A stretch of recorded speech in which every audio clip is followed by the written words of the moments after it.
Assalamualaikum warahmatullahi wabarakatuh.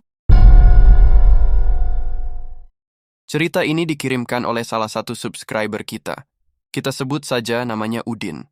Seorang kepala keluarga yang baru saja membeli rumah murah di pinggiran kota. Awalnya semua tampak biasa, sampai ia sadar rumah itu berdiri di atas tanah yang gak seharusnya ditempati. Udin dan istrinya, Mbak Sari, baru pindah ke rumah itu bersama anak mereka, Raffi. Rumahnya besar, bergaya joglo tua, tapi sangat murah. Terlalu murah. Udin dapat dari temannya yang katanya, pemilik lama pindah mendadak, buru-buru butuh uang. Hari pertama mereka datang, Sari sudah merinding. Di halaman samping rumah itu, berdiri deretan batu nisan tua. Beberapa hampir tenggelam tanah, sebagian lainnya sudah miring tak beraturan. Tapi Udin mencoba menenangkan istrinya, katanya itu cuma makam keluarga zaman dulu. Di desa hal kayak gini biasa. Malam pertama di rumah itu terasa ganjil. Saat semua sudah tidur, Udin terbangun karena suara langkah, pelan, berat, seperti menyeret kaki di atas lantai kayu. Ia duduk, menajamkan telinga. Suara itu datang dari loteng. Ia bangunkan Sari, tapi Sari bilang, "Udah mas, tidur aja, mungkin tikus." Paginya Raffi main di belakang rumah. Saat sedang menggali tanah buat tanam bunga, dia nemu benda aneh. Sebongkah tulang kecil, warnanya pucat, kering, seperti tulang bayi. Raffi bawa ke ibunya. Mbak Sari langsung pucat dan nyuruh anaknya masuk. Udin berusaha tetap tenang, tapi pikirannya mulai nggak enak. Malam kedua, sekitar jam 2 pagi, pintu dapur terbuka sendiri. Angin malam masuk dingin sekali. Udin ke dapur niatnya mau nutup pintu, tapi pas buka tirai jendela dia lihat sesuatu di halaman. Sosok tinggi, berdiri kaku, pakai kain putih, kotor, compang-camping, matanya gelap, kosong, menatap langsung ke arahnya. Tapi nggak bergerak, hanya berdiri, dan perlahan menghilang. Udin nggak tidur sampai pagi. Dan sejak malam itu, gangguan makin sering terjadi. Malam berikutnya setelah Udin melihat sosok putih itu, suasana rumah terasa makin berat. Seperti ada yang mengawasi dari sudut-sudut gelap rumah itu. Sore itu, Sari sedang masak di dapur. Raffi, anak mereka, main di ruang tengah sambil menonton TV. Tiba-tiba Raffi berlari ke dapur sambil ketakutan. Ibu, ada anak kecil main di luar," katanya. Sari menghampiri jendela dapur, tapi halaman belakang kosong. Hanya ilalang liar yang bergoyang ditiup angin. "Ah, kamu mungkin salah lihat, Le," hibur Sari sambil mengelus kepala Raffi. Tapi malamnya, saat mereka semua makan malam, suara tawa anak kecil terdengar jelas. Dari luar rumah. Suaranya nyaring, seperti sedang berlari-larian di antara batu-batu nisan itu. Udin berdiri. Ia buka pintu depan, melangkah keluar dengan senter. "Siapa di sana?" teriak Udin. Tak ada jawaban. Hanya suara serangga malam yang menggema di udara dingin. Tapi saat Udin menyinari tanah dekat makam, dia melihat jejak kaki kecil, penuh lumpur, mengarah ke dalam rumah. Pelan-pelan, jejak itu berakhir tepat di depan pintu. Jam 2 pagi, Raffi kembali menangis ketakutan. Ia bilang ada anak kecil yang mengetuk-ngetuk jendela kamarnya sambil tersenyum aneh. Udin mencoba mencari akal sehat. Mungkin hanya imajinasi. Mungkin Raffi terlalu banyak nonton TV horor. Tapi di dalam hatinya, Udin tahu ada sesuatu yang salah dengan rumah ini, dan gangguan itu baru saja dimulai. Malam-malam di rumah baru itu mulai terasa asing. Suara-suara kecil makin sering terdengar, kadang ketukan di dinding, kadang suara mainan yang bergerak sendiri. Tapi malam itu lebih menyeramkan dari biasanya. Sari baru saja selesai menidurkan Raffi. Udin masih duduk di ruang tamu, membaca berita dari ponselnya. Lampu rumah diredupkan, hanya tersisa cahaya lampu sudut. Tiba-tiba terdengar suara ketukan kecil dari dalam kamar Raffi. Udin mendekat. Pelan-pelan dia buka pintu kamar itu. Lampu masih menyala. Raffi tampak tidur pulas, tapi suara itu belum hilang. Tok, tok, tok. Kini terdengar dari dalam lemari. Udin menatap lemarinya. lemari kayu tua yang mereka beli dari rumah sebelumnya. Perlahan, ia dekati. Tangannya memegang gagang lemari, jantungnya berdetak cepat. Saat dibuka, kosong. Tapi saat dia hendak menutup lemari, terdengar suara tawa pelan, seperti suara anak kecil. Tapi suaranya serak dan pelan. Udin langsung menutup lemari dan kembali ke ruang tamu. Wajahnya pucat, tapi ia memilih diam, tak ingin membuat panik istrinya. Pagi harinya Sari menemukan hal aneh. Boneka milik Raffi, yang biasanya ada di rak, kini tergantung di pintu lemari dengan leher terikat benang wol. "Le, kamu yang gantung bonekamu?" Raffi menggeleng cepat. "Enggak, Bu. Aku nggak mainin boneka itu." Sari menatap boneka itu dengan ngeri. Tatapan matanya berubah, seperti sedang menatap balik. Dan malam itu, lemari tidak hanya diketuk, tapi juga dibuka dari dalam. Setelah suara tawa dalam lemari malam itu, mereka mencoba menjalani hari seperti biasa. Tapi Udin tahu, rumah itu mulai tidak ramah. Dan entah kenapa, yang paling sering terganggu adalah anak mereka, Raffi. Beberapa kali Sari melihat Raffi berbicara sendiri. Ketika ditanya, Raffi menjawab, "Main sama teman, Bu." "Teman siapa, Leh?" Raffi menunjuk sudut kamar. Kosong, tak ada siapa-siapa. Malam itu, saat hujan turun deras, Udin terbangun oleh suara kaki berlari di dalam rumah. Seperti anak kecil, lari dari ujung ke ujung lorong.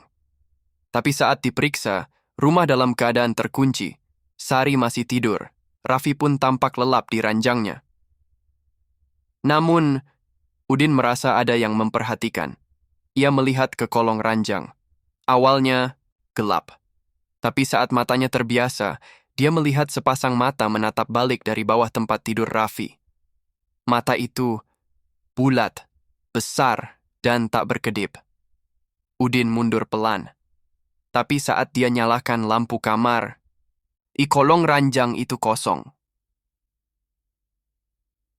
Paginya, Raffi mendadak demam tinggi. Tubuhnya panas seperti terbakar. Ia mengigau, bicara dalam bahasa yang tak mereka mengerti. Kadang tertawa sendiri, kadang menangis keras. Udin dan Sari panik. Mereka membawanya ke dokter, tapi hasilnya normal. Malamnya, Udin mendengar suara anak kecil menangis dari halaman belakang. Ia keluar sambil membawa senter. Tapi begitu sampai di luar, suara itu hilang. Digantikan suara perempuan tertawa dari dalam rumah. Ketika ia masuk kembali, Raffi sudah duduk di ruang tamu, memeluk bonekanya. Wajahnya datar, matanya menatap, tajam ke arah Udin. Dan saat Sari bertanya, "Raffi, kamu kenapa, Le?" Raffi menjawab dengan suara yang bukan miliknya. "Kami cuma minta dibersihkan." Cerita ini masih dari Udin, yang kini tak tahu harus percaya siapa. Sejak malam itu, Raffi sering bicara sendiri, kadang tertawa seperti anak-anak, tapi kadang suaranya berat, tua, dan menyeramkan. Pagi itu, Sari menangis. Raffi tidak mau makan, hanya duduk di pojok kamar, memeluk lutut. Ketika didekati, dia berkata lirih, "Banyak yang sakit, banyak yang dibuang di sini." Udin mulai curiga ada yang lebih dalam di balik harga murah rumah ini. Malam harinya, saat Udin tertidur, di ruang tamu karena kelelahan, ia terbangun oleh suara gerakan dari dapur. Dikiranya Sari, tapi saat mendekat, ia melihat Raffi sedang berdiri di depan lemari dapur dengan mata kosong. Mulutnya komat kamit, tangan kirinya menggambar sesuatu di lantai dengan arang. Lambang aneh, seperti orang-orang berdiri melingkar. Udin langsung mendekat. Tapi saat menyentuh bahu Raffi, anak itu menoleh cepat dengan mata melotot dan berteriak, "Jangan sentuh aku." Suara Raffi berubah. Tua, serak, seperti suara orang dewasa yang penuh dendam. Sari berlari, memeluk anaknya sambil membaca doa. Tapi tubuh Raffi menggeliat seperti ular, lalu tubuhnya terhempas ke lantai. Beberapa menit kemudian, Raffi pingsan. Nafasnya terengah. Tapi dari mulutnya keluar satu kalimat yang mengejutkan mereka, Kami mati. Oh, tak ada yang urus. Tak ada yang pulang. Kami cuma minta diruat, dibersihkan. Itu saja. Udin menangis. Ia tak tahu harus bagaimana. Tapi saat ia menceritakan ini pada tetangga, ada satu yang berkata dengan pelan. Dulu di sini pernah dibangun rumah di atas tanah bekas kuburan massal, Mas. Waktu zaman dulu, habis perang, banyak jenazah dikubur sembarangan. Katanya, mereka masih menunggu pulang. Setelah kejadian Raffi kesurupan dan mengucapkan kalimat tentang permintaan untuk diruat, Udin mulai mencari bantuan. Ia yakin keluarganya butuh pertolongan. Pagi itu, Udin menghubungi seorang ustaz yang pernah dikenal tetangganya. Siang harinya ustaz itu datang, melihat-lihat rumah, dan hanya diam. Setelah duduk di ruang tamu, ia berkata, "Pelan. Rumah ini bukan sekadar terganggu. Ini tempat berkumpulnya yang tak tenang." Ia mengusulkan ruqyah dan pembersihan spiritual. Tapi setelah maghrib, sebelum ruqyah dimulai, ustaz itu mendadak berubah pikiran. "Maaf, saya tidak bisa bantu. Saya tidak sanggup." Ia buru-buru pulang dan meninggalkan mereka dalam ketakutan. Udin tak menyerah. Ia mencari orang pintar dari desa sebelah. 2 hari kemudian, datang seorang pria tua berpakaian sederhana, namanya Mbah Warto. Ia membawa kendi dan dupa kecil. Mbah Warto langsung keliling rumah tanpa berkata-kata, lalu berdiri di bawah tangga dan menunduk. "Wong-wong iki numpuk kene, le jenazah-jenazah dikubur ngelumpuk, ora diwacake doa, mulane roh-rohe marah." Udin hanya bisa mengangguk, bingung. Malam itu, Mbah Warto berdoa pelan-pelan di halaman. Raffi tiba-tiba berteriak lagi dari dalam kamar. Raffi bukan Raffi. Raffi dilihatin oleh mereka setiap malam. Udin dan Sari berlari, menemukan Raffi berdiri di atas tempat tidur, menunjuk jendela. Di luar jendela terlihat siluet, sosok perempuan. Dengan rambut panjang menjuntai, dia memandangi kamar Raffi. Rasa takut kembali meliputi mereka. Tapi kini Udin tahu, satu-satunya cara untuk menenangkan semuanya adalah mengikuti permintaan mereka. Ruat dan pembersihan secara adat, sebagaimana layaknya orang Jawa menghormati yang sudah tiada. Dan itu akan menjadi usaha terakhir mereka. Setelah malam mencekam itu, Udin dan Sari akhirnya memutuskan untuk mengikuti saran Mbah Warto, melakukan ruatan lengkap sesuai adat Jawa. Mbah Warto menjelaskan, ruatan ini harus dilakukan saat malam Jumat Kliwon, di mana energi spiritual sedang kuat, sekaligus saat yang tepat untuk memulangkan arwah yang tersesat.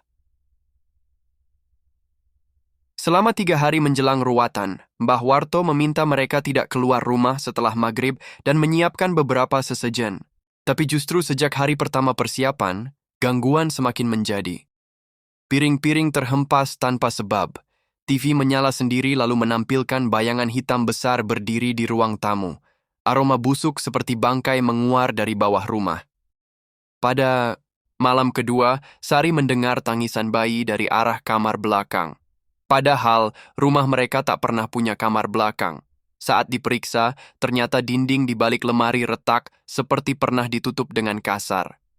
Mbah Warto mengatakan, mungkin dulu kamar itu tempat disembunyikannya jenazah-jenazah yang dikubur tanpa ritual. Dulu banyak korban kerusuhan yang tak sempat dimakamkan layak. Malam ketiga adalah yang paling parah. Sekitar pukul 2 dini hari, Raffi berteriak sangat kencang. Mereka semua masuk ke kamarnya. Tubuh Raffi menggigil, matanya putih semua. Lalu, dari mulutnya keluar suara parau seperti perempuan. "Tolong, ruat kami, bebaskan kami, jangan abaikan kami." Mbah Warto langsung meletakkan kendi berisi air bunga di pojok ruangan. Ia membacakan doa sambil menaburkan kembang 7 rupa.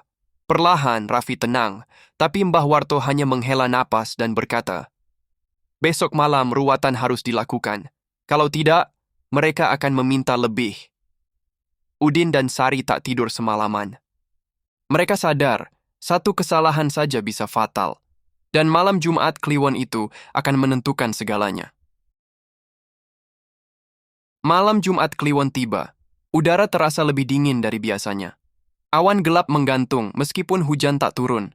Di ruang tengah rumah, Mbah Warto telah menyiapkan perlengkapan ruatan. Kendi berisi air kembang, dupa, sesajen berupa tumpeng kecil, dan ayam cemani yang telah disembelih dengan doa-doa khusus. Udin, Sari, dan Raffi duduk bersila, mengikuti arahan Mbah Warto. Lampu rumah sengaja dimatikan. Hanya cahaya dari lilin dan dupa yang menerangi ruangan. Di tengah hening, suara gamelan kecil dari tape lawas mengiringi lantunan doa-doa Jawa kuno.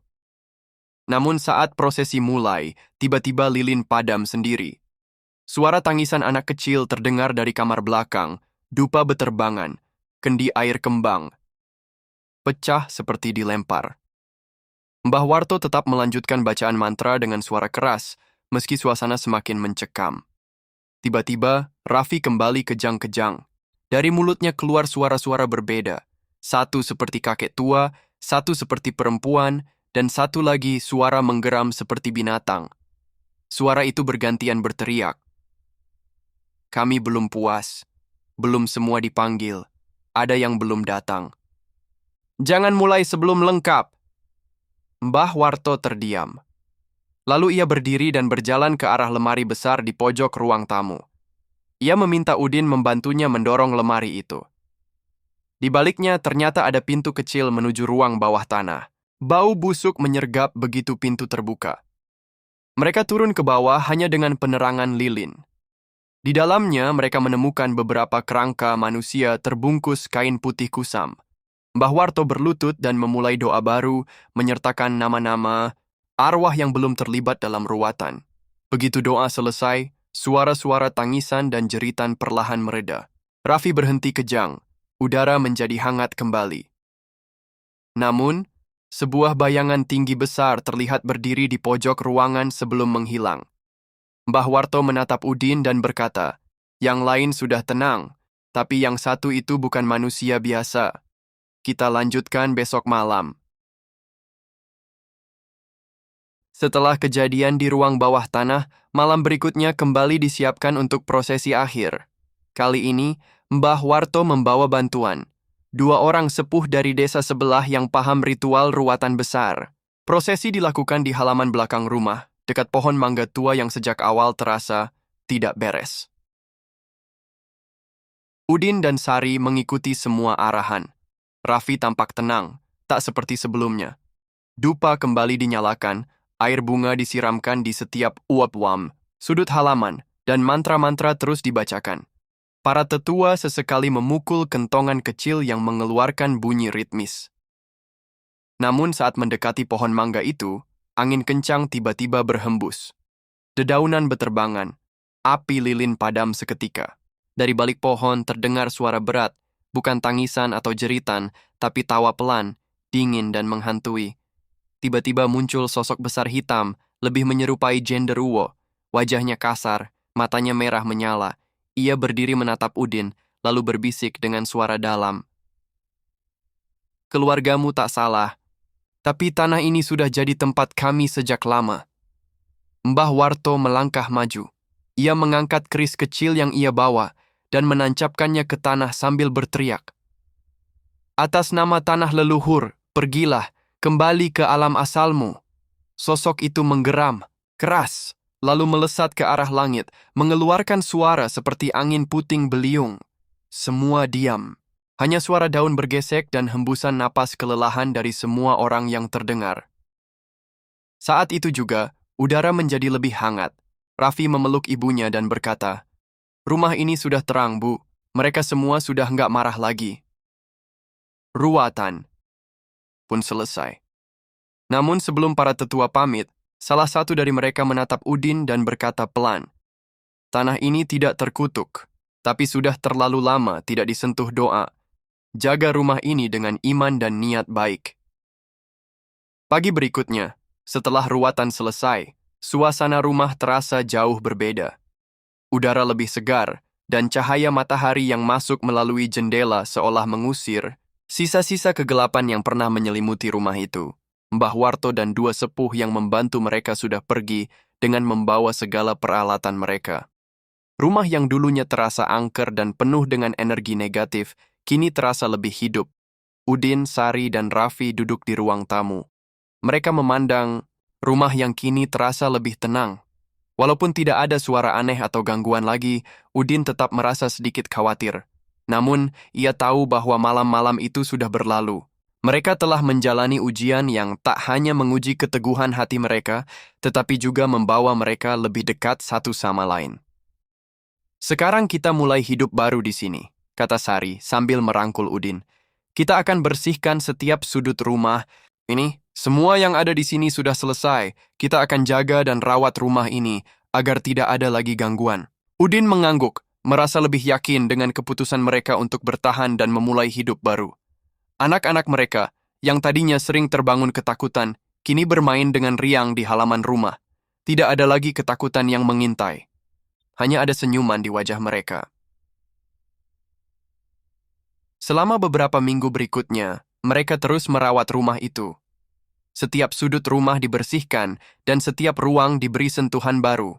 Walaupun mereka sering teringat kejadian-kejadian aneh yang pernah mereka alami, mereka tahu bahwa mereka sudah berhasil menghadapi semua itu. Dan di malam terakhir, ketika mereka duduk bersama di ruang keluarga, Udin merasa ada sesuatu yang berbeda. Tidak ada lagi rasa takut atau khawatir. Hanya ada kedamaian yang mengalir dalam setiap detik yang mereka jalani bersama. Terima kasih Tuhan, gumam Udin dalam hati. Keluarga kami telah kembali. Malam itu, keluarga kecil itu tidur dengan nyenyak, tanpa gangguan, tanpa teror. Hanya ada mimpi indah dan harapan baru yang membawa mereka menuju masa depan yang lebih cerah. Dengan demikian, cerita ini berakhir. Dengan kedamaian yang datang setelah perjuangan panjang dan gangguan-gangguan yang berhasil diatasi. Semua kembali normal, dan keluarga itu menjalani hidup mereka dengan penuh rasa syukur dan keharmonisan.